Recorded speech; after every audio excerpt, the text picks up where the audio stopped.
It's Grace Redman. Thank you so much for joining me on another episode of Real Talk, where I get to have real life, raw conversations with incredible people from my circles and communities who've overcome challenges and created amazing. My incredible guest today is Jason Lamar. Jason is a mindset coach and self-proclaimed motivational shit talker who delivers the uncomfortable truth in a way that makes you want to get up and change your life. His content is real, raw, and aimed at helping people shift their perspective, build discipline, and take ownership of their story. He's also the author of the 100 Mindset Tricks and Perspective Shifts, a no BS, like totally no BS guide that breaks down the mental patterns holding us back and teaches us practical ways to rewire our thinking and elevate our lives. You definitely got to grab this. So definitely help me welcome Jason Lamar. Oh, that was a great intro. I appreciate it. Hey, Jason, what's happening? Not a great deal. How are you? I'm doing great. Looking forward to our conversation. And I picked this up last month. I love it. I love, like, you are real and raw. I mean, you're on Real Talk right now. And I love how you break things down. And that's what attracted me to you, is like, it's no BS and no excuses. Yeah. And I think that's what's missing from the world today. You know, everybody operates from a realm of excuses and what can I blame for my problems, or how can I justify not being better, or something along those lines. I kind of try and go around all of that, just break everything down to what's factually accurate. Right. And so it's basically our excuses are keeping us from creating a life that we want to live. Absolutely. Yeah. And people love to defend their excuses. They defend their genetics or their mental health disorders or their oppression narratives or anything along those lines. And all they're doing is ensuring that they stay exactly where it is that they are, which is a baffling thing to do to me, but it's the world we live in today. I get it. And that's one of the things I've had to learn, like when I'm witnessing someone and I know, like, your habits are creating your mess. Like, I've learned to shut up and step back and, like, okay, it's their journey. But what do you think makes it so hard for us to take accountability for our shit?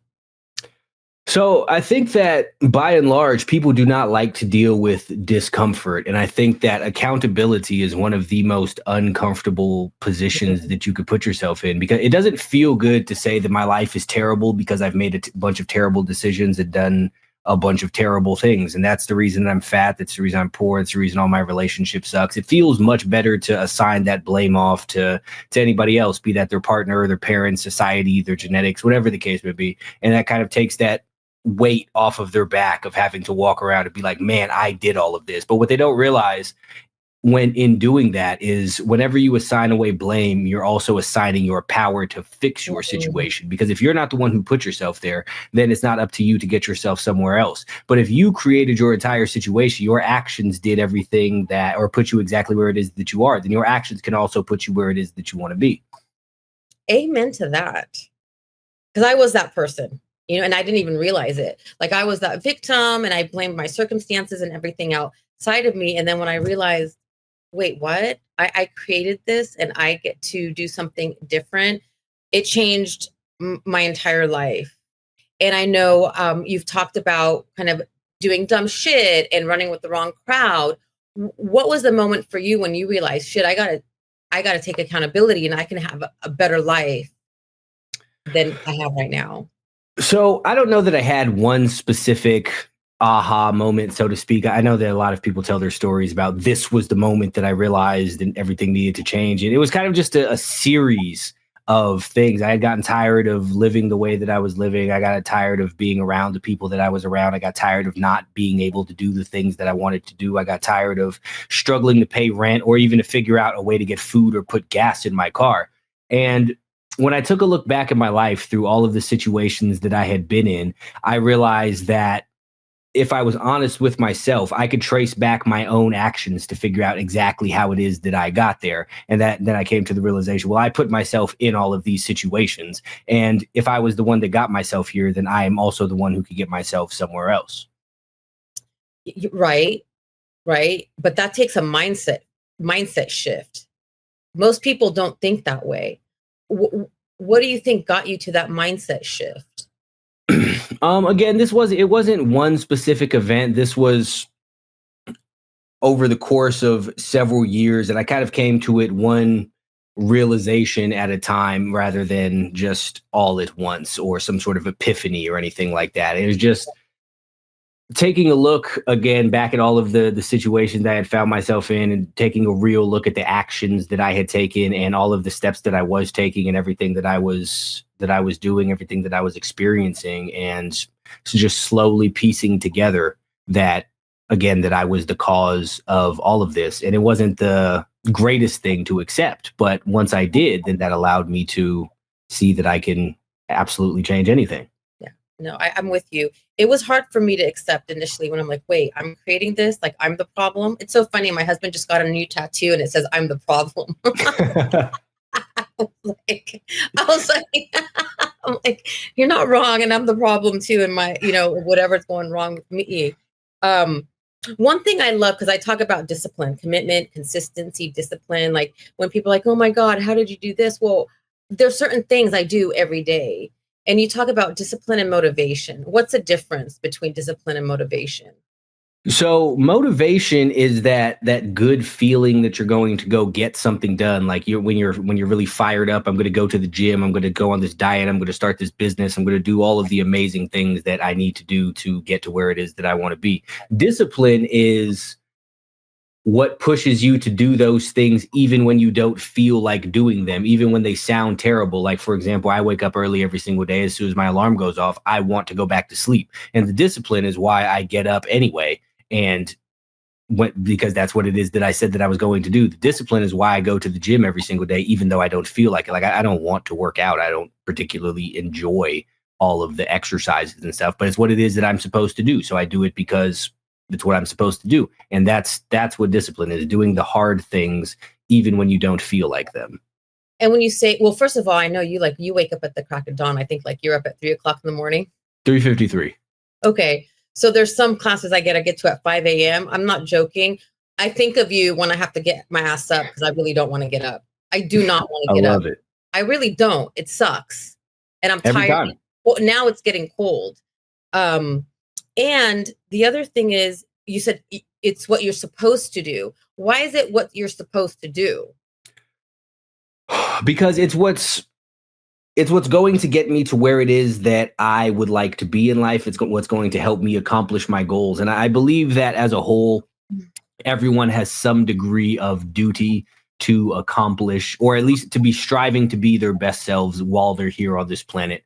Especially if you live in the Western world as we do. There are so many people across the world who do not have the opportunity to go out and even work out, to go out and make money, to go out and live the life that they truly want to. And I think it's truly ungrateful for the opportunity that you've been given to just squander it away doing whatever it is that feels best in the moment, while there's people in, I don't know a country specifically, but who would kill to switch places with you. Oh my God, you just mic drop. Being a Palestinian American woman, witnessing all of, the destruction in Gaza the last few years, I'm like, okay, well, guess what, Grace? Like, you don't have a choice. You need to push the fucking envelope, no matter how hard it is, because like I can't let all of this destruction go in vain. Like if I have this opportunity, then I better push the envelope and be the best that I can. And so I feel you on that. It's like I'm not going to squander this privilege. Is what it is. Like I get to wake up in my warm bed every day. So I love that you said that. And again, it's not like you get up very early to go to the gym, you eat right, you don't drink, you don't smoke, and I also do those things so I could be the best. And I heard you talk about like Sylvester Stallone and Arnold Schwarzenegger. They're 80 years old. They're not in their best shape because they sat around making excuses. So speak to that. Like, let's get back to like being our best selves actually inspires and creates a ripple effect for the world. Yeah, 1000%. So the thing is, I know a lot of people go online and they start talking about what it is that you're supposed to do, and they want to apply their specific goals to everybody. And what your best self looks like is going to be individual to you. Like everyone doesn't need to be a billionaire. Everyone doesn't need to drive Ferraris or whatever else it is. But there is a best version of you, and there is a version of you that you can work very hard to achieve and that you should be doing. And when you are doing that, you will inspire other people to do the same. Like if you see obese people, 300-400 pound people in the gym going and losing weight, and they document it. And that's inspiring other obese people to see that they can lose weight. You see people who have done drugs for decades get sober. That inspires other people to know that they can stop doing drugs. You see people who came from extreme poverty to go to making millions of dollars, and that shows other people in poverty that they can change their situation as well. So whenever you are working towards your best self, you're also, again, like you said, creating a ripple effect. So inspiring others to do the same. And people, like you mentioned, Palestine and whatnot, a lot of people have this thing where they feel like they're doing some sort of good in the world because they're aware of what it is that's going on, and they talk about it and they want to use their voice and all of that, whatnot. But in reality, the absolute best thing that you could do for the world is to focus on becoming the best version of you, because again, that's going to inspire other people to do the same. And that's going to cause the ripple effect. It's going to spread and spread. So every single person who sees you get in shape and then is inspired to do it will inspire someone else to do it. And everyone who sees you being your best will be inspired to become their best. And that will inspire someone else to become their best. And that will take care of a lot of the problems that we have as a whole. Mic drop. It starts with us right here and right here. Because every time. Because I'm the problem.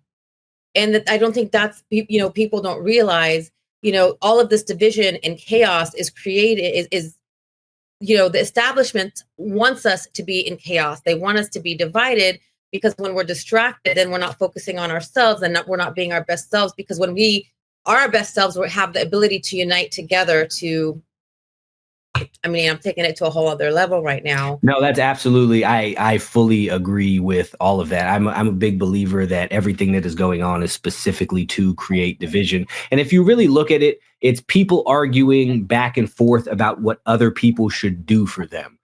Right. And that takes them away from, again, striving to be their best selves. And if they take those distractions away, then all they could do is focus on them. And again, that solves a lot of the problems just by it taking place, because it eliminates, someone just striving to be their best self isn't worried about how other people are living their lives. They're also not harming anyone else. And that alone would change the world in all kinds of ways. Exactly. And someone said to me, well, don't you care? They said, you don't exist. I'm like, no, I don't care. I know I exist. So I'm going to focus on moving forward and move away from, these distractions, because it's an excuse for me not to 100%. focus on my gaps where I'm not doing well. Something you talk about, you say we affirm mediocrity. How are we affirming mediocrity? Oh, in so many ways. So you see it in participation trophies in school. You see it in the body positivity movement, the point of that it's okay and you should love your body no matter what. Well, absolutely no, you should not, because being overweight, if nothing else, is extremely unhealthy for you. And you should not feel good about that, because when you feel good about things, then you have no incentive to change them. If you love yourself no matter what it is that you do equally, then why would you ever do anything difficult? If you love your life when it's terrible and depressing and you don't have anything, why would you ever strive to get more if it's all the same to you at the end of the day? And people just look for ways to feel good in their situation, or to feel good about their shortcomings, rather than trying to find a way to improve their situation or to bring up their shortcomings. And they do that partially because there's this thing going on that we should just tell everybody that everything is okay, because nobody should feel bad ever. And that's ridiculous. Totally. And there's a point of that, because I grew up in an environment where I didn't feel good about myself at all. And that helped. That made me make bad decisions. So then I learned, well, I am worthy as a person, and I have to make better decisions to have a better life. So not using that as an excuse, we're worthy, yes, but not making excuses for all these bad decisions. It's not okay to make these bad decisions.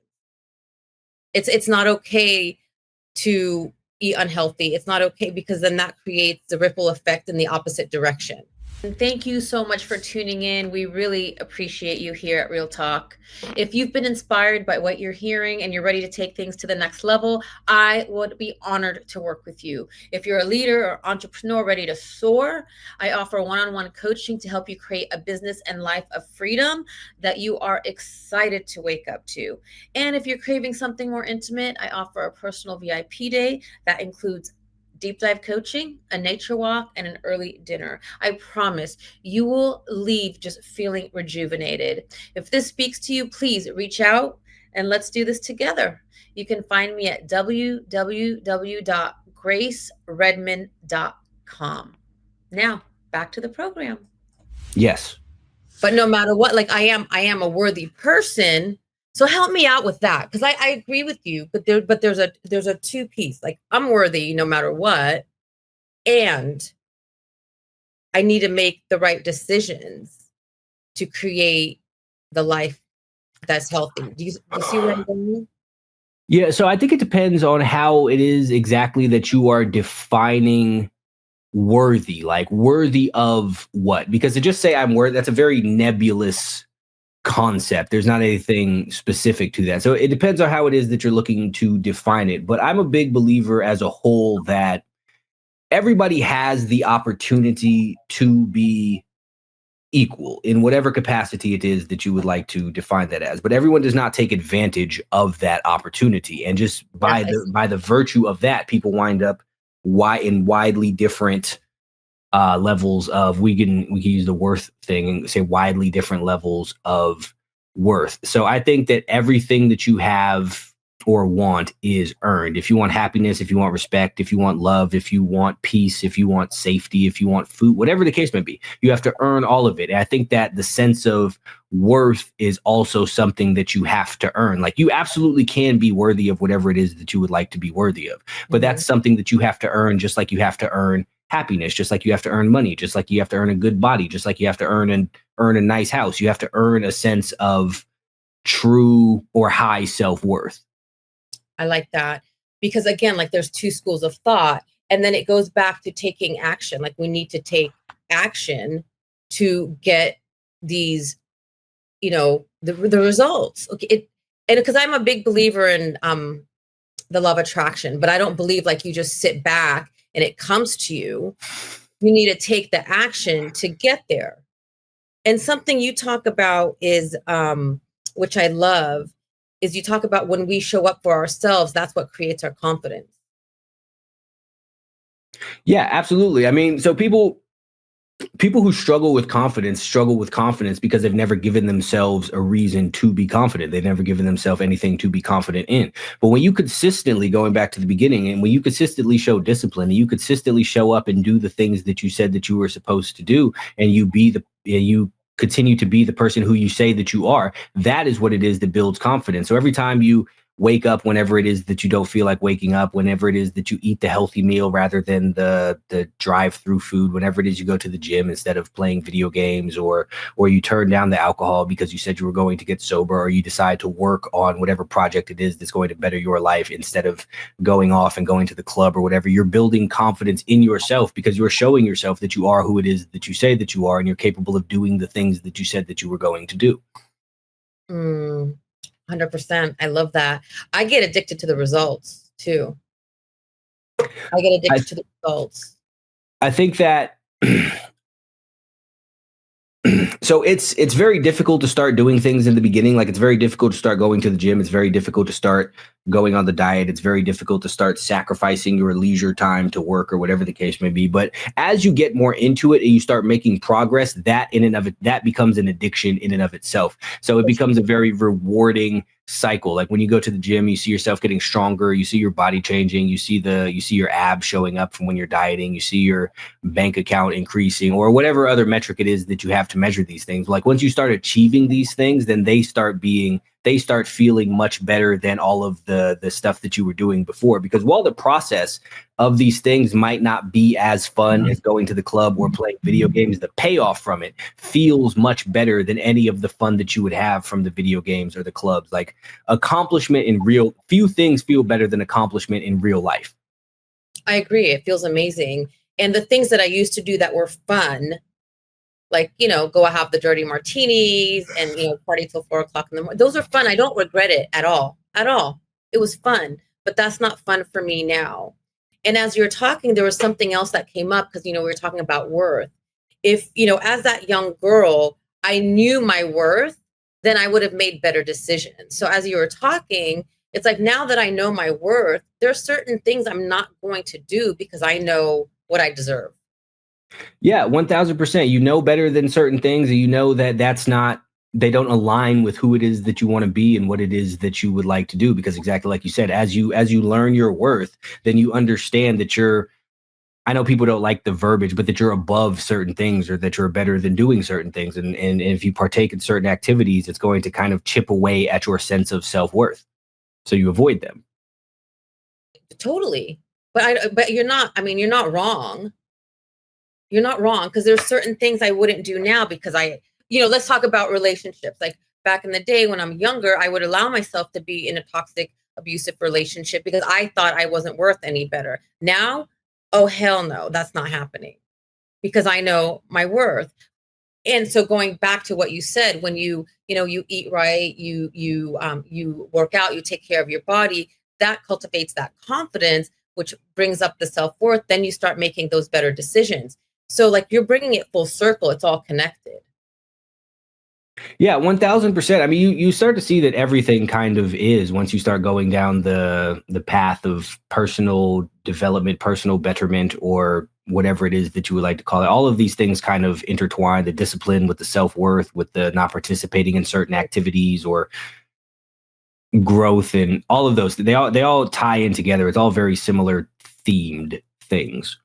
Totally. And something you talk about as well as energy. And I've said this to you. I'm like, you're my favorite shit talker because you're the only shit talker I know who has a great vibe energy because everyone else is ratchet. Yeah. It's I think that, I think these things kind of come across, even though we're on screens and it's Wi-Fi and everything, you could kind of tell what certain people's intentions are when they do certain things. And I'm not specifically saying this to toot my own horn or specifically to tear other people down, but there are some people you could see and they're just talking shit because they think it's the thing to do or whatever. You could tell people's intentions behind things. And I think that comes through. You could tell who's genuine, who's a scammer, who's just trying to get views and clicks or whatever the case may be. Totally. It's energy. And everything. And you have that high vibe energy and I appreciate it. So, I want to go back because like you said, you were living life a certain way and then things started to shift. And, at a young age, you bought a condo, you started the real estate investing. So you're doing really well for yourself. And then I heard you say that there was something that you still didn't feel fulfilled. What was that step you took next when you were already successful, kind of you're making great money, you didn't feel fulfilled? What was that step you took next to kind of help you start feeling fulfilled and connected? Yeah. So I had come to a point that over this was over a very, very long time, over the course of several years, I kept winding up checking off goals that I had and moving on to another phase in life. And I always told myself whenever I get to this next phase, whenever I'm able to do X, Y, and Z, then I will be happy, then everything will be good. And every time I got to that position, I was happy for a while and everything was great. And I was like, yay, I accomplished this thing. And then finally I got to what it was that I thought would be the end of it, which was when I decided when I can work for myself, I don't have to answer to anybody else. I can make my own money on my own time with my own laptop, my phone, whatever the case may be, and afford my life and afford to be able to do things and everything would be great. And it was for a while. But then after a little bit of that, I realized exactly like you said, this is not fulfilling. There has to be something else. Like, what is it?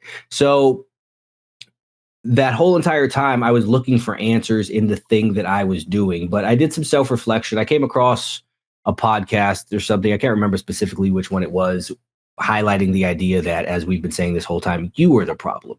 And I looked back and thought, well, the common denominator in all of these things, no matter what it was that I was doing, no matter who it was that I was going around, was me. So maybe I've been working on everything but myself. And maybe I need to focus on who it is that I am. And that is the key to finally finding some degree of fulfillment, contentment, whatever it is that you would like to call it.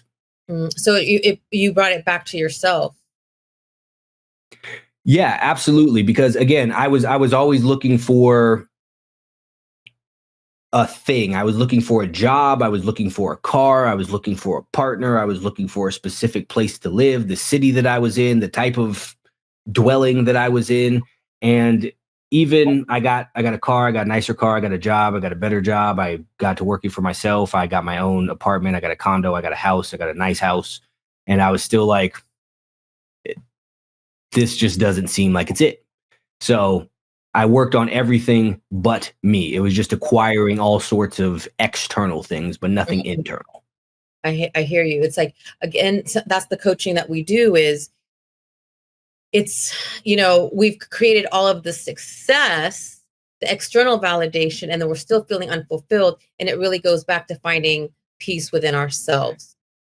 Yeah. And it got to the point I was just looking for just all kinds of ridiculous things to try and figure out what it was that I was missing. Maybe I need to find the right type of clothes to wear, or I need to find the perfect album and everything will be great. It was just looking for things outside of myself. Yeah. The external validation when it all comes from inside of us. So yep, that's totally on point.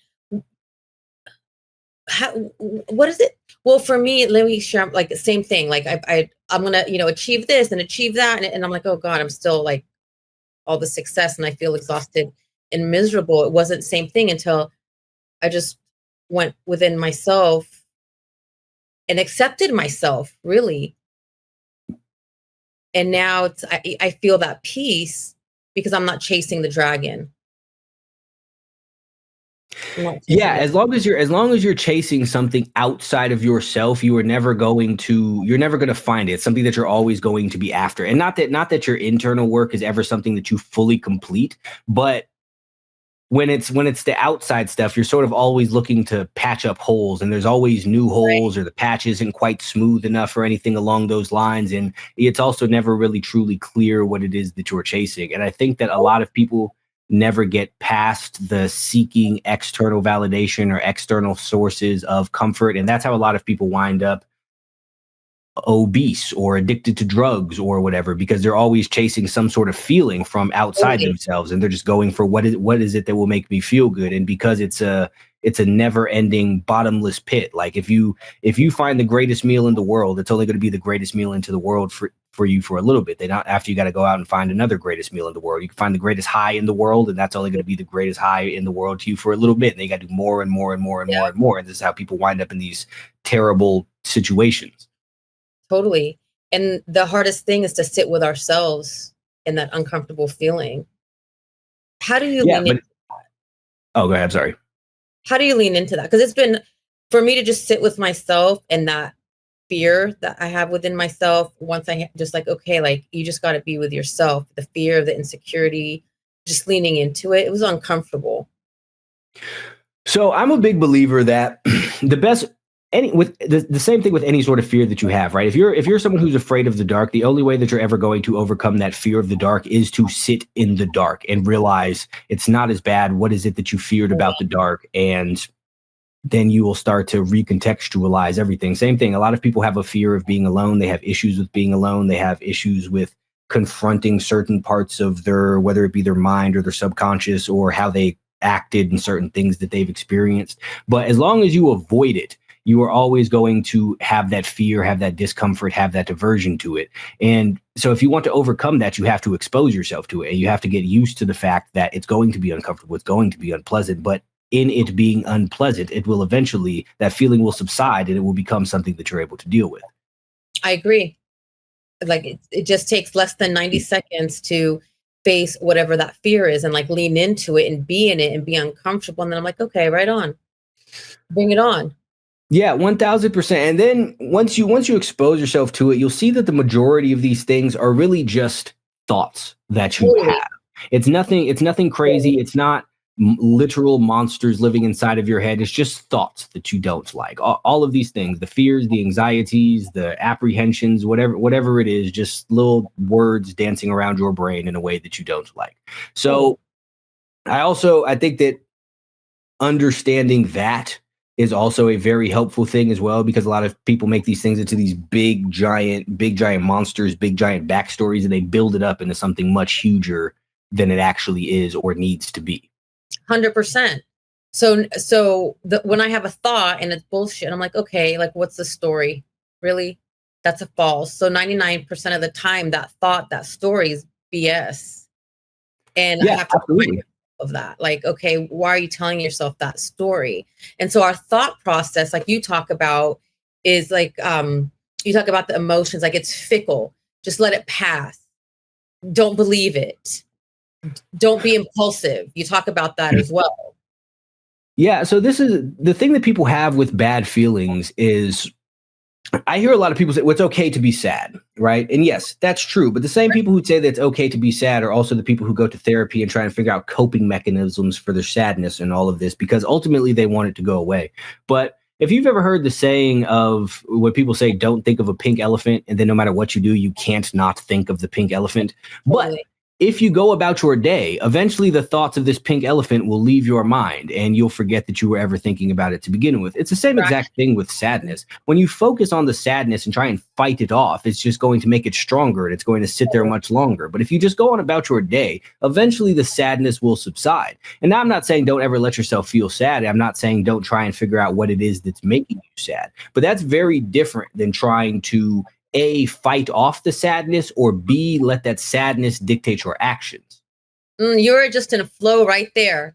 that was like that flow. Yes. And so the more we focus on what's not work, like the more I focus on like, gosh, I don't feel good. I'm sad. I feel like shit. The more I'm going to feel sad, the more I'm going to feel like shit. And so for me, because I'm human and there's some days I'm like, I really don't feel good. I stop, I take a deep breath, and I start looking at all of the things I'm grateful for. And that helps me shift my state immediately. Like, I'm grateful for being here with you today. I'm grateful that I can get up, in the morning. I got my legs. Like, my sister's disabled. She needs help. I got my legs. That completely shifts my state. That's what you're talking about, I think.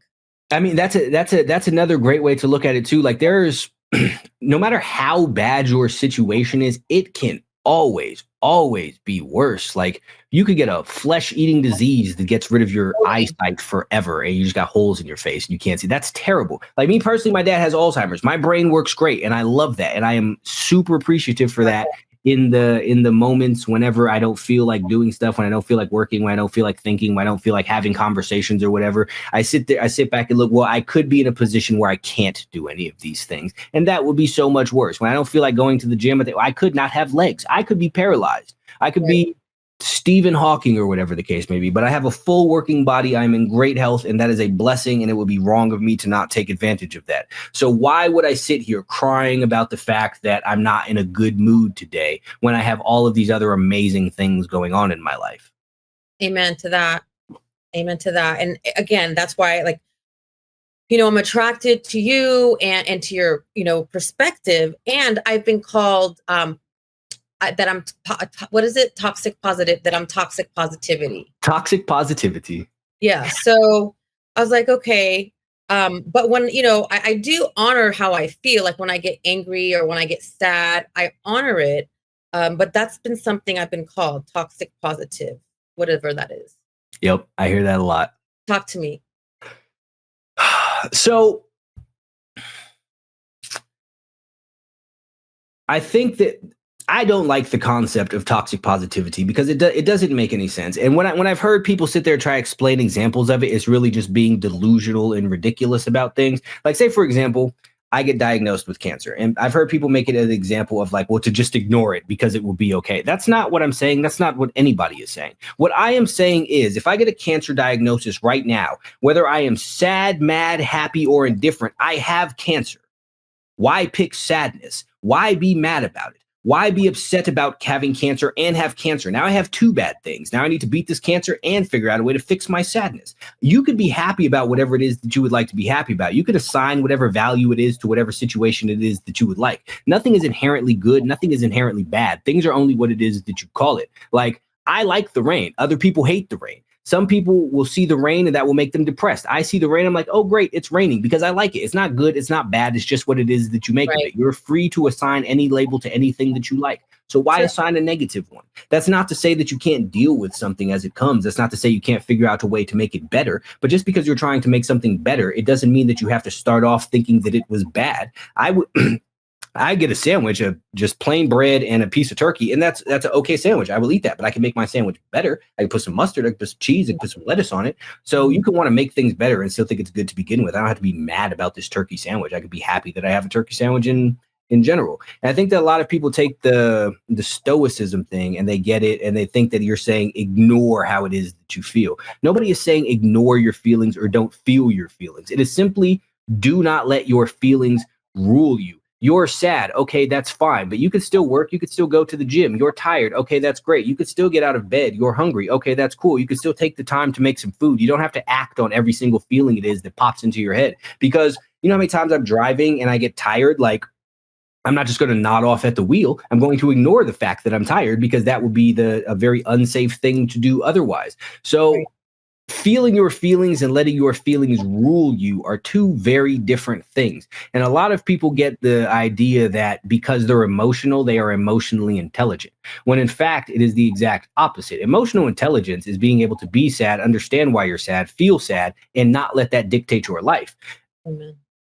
Or to be angry and understand why you're angry and be angry and not let that dictate your life, not let you go off running around screaming at people and punching things and whatever else it is that angry people do. That's emotional intelligence, which is stoicism.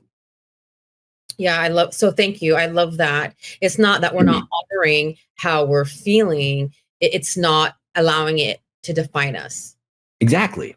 Yeah, I'm with you on that. 100%. Yeah. And that's not toxic. I think that's the emotional intelligence right there. And that's strategy. And I think that's the elite mindset.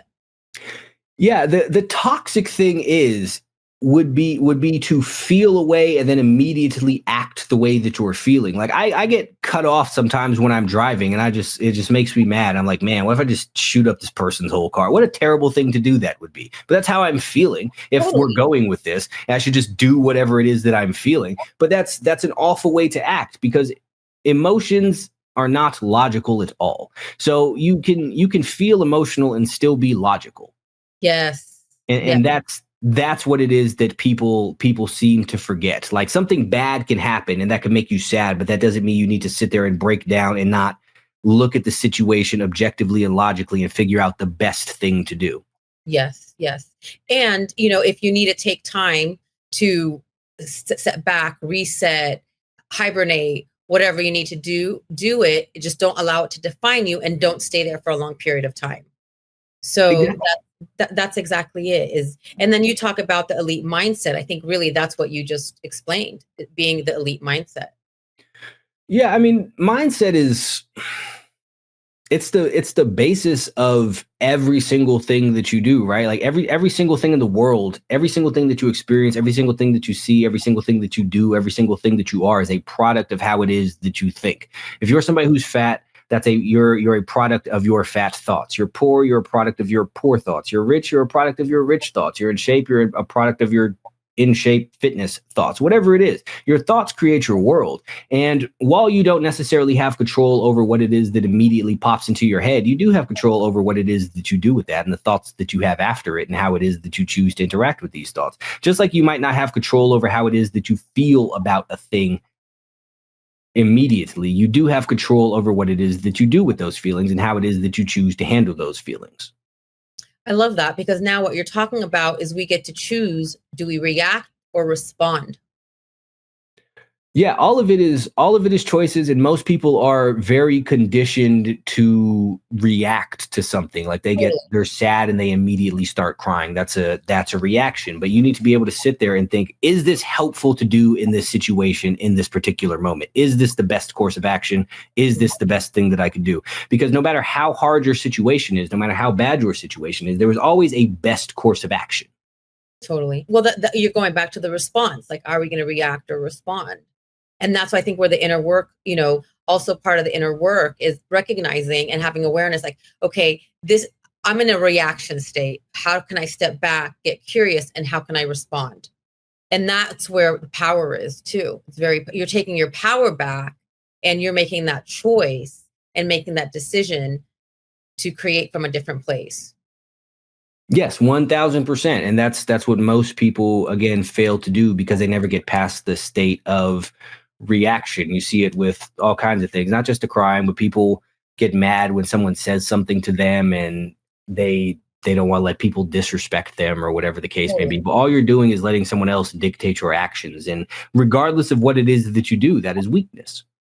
So I agree. And so one of the most powerful things I ever learned, because I grew up in an environment where you had to worry about what everyone said about you. And it was the most exhausting thing ever. And so when I learned the most powerful person in the room is a person who takes nothing personal, it changed my life.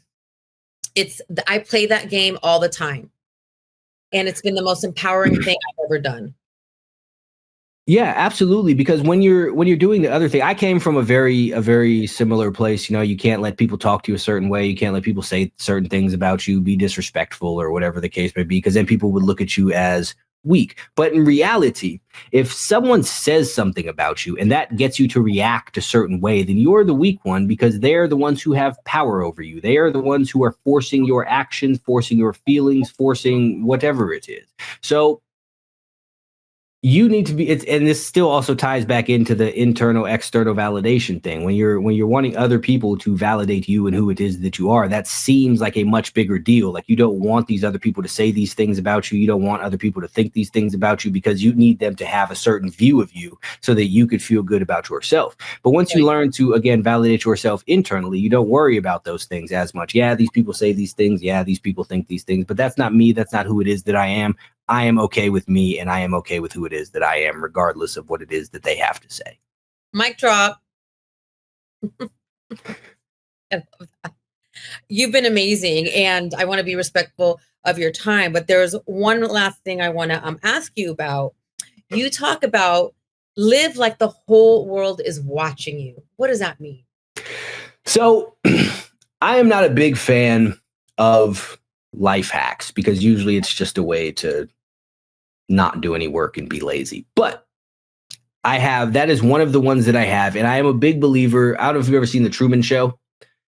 No. Where his entire life is broadcast and people are watching him like a reality show. And I'm a big believer that if you, at least for me, when I think about doing a thing, I think if I was being watched, is this something that I would partake in? Is this something that I would want people to see me do? Like, there's a lot of times that I'm working during the day. I could take a nap and absolutely nobody would know. But I think if everyone was watching me right now, would I want them to see me napping when I have things to do? Would I want people to see me hitting my snooze button? Would I want people to see me half-assing my workout or skipping out on these last couple sets that I have to do, or sneaking food from the drive-thru, or drinking alcohol, or watching porn, or whatever the case may be? And that keeps me away from doing a lot of the random ideas that just pop into my head, or making a lot of the excuses that pop into my head that I would make. Is if my life was on display, how would I be acting right now? And that keeps me honest, that keeps me grounded, that keeps me responsible, that keeps me on track.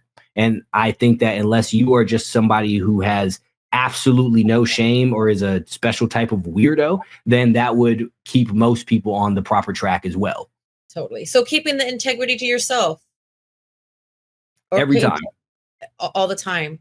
All right, I have to ask you one last question. Yes, absolutely. Bitchassery. Define it, baby.